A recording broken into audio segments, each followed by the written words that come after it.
Lots that we want to cover tonight, but we've got a caller, so let's go ahead and take that caller real quick. I understand James in Cusa County is on the line with us tonight. James, if you will, go right ahead with your question. Hey, I got this big question that everybody seems to be ignoring. Okay.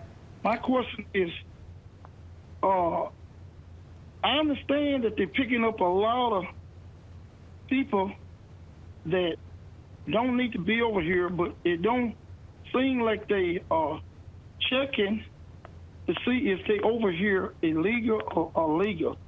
They just picking people up and just getting them out of here. The thing makes me mad, and then I'm gonna hang up and get your answer. They are getting a whole lot of innocent people, lots of innocent people, and taking them away from their families. And that, to me, don't make any sense. They should check these people and see, are they over here legal? Why are they doing that? And I'm going to hang up and get your answer. You know, we've seen, reporting on the news about, I guess arrests first, ask questions later. Have you seen any of those instances like the caller I think James was asking about? Well, the immigration authorities to hold someone, well, let me just step back and say that the immigrants that are present in the U.S., they have certain rights. So they have constitutional rights once they are on the U.S. soil. Mm-hmm. So to hold someone, the immigration has to present them with a document and explain why it is that they're being held.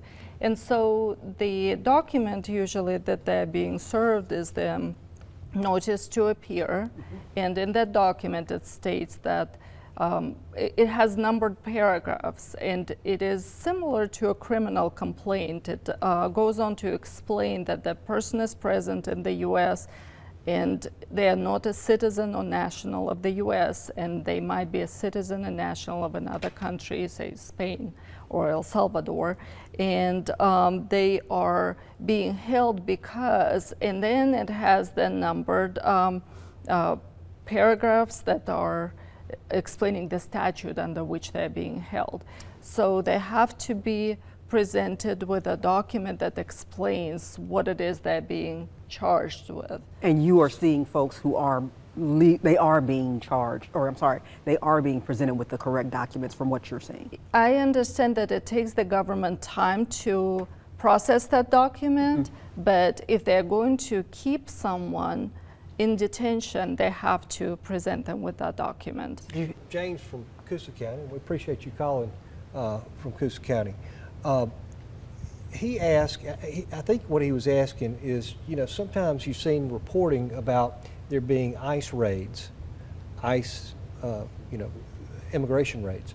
And sometimes, and there have been some instances where they've actually arrested and taken into custody and detained individuals who actually are citizens or have some status such that they shouldn't have been arrested or detained.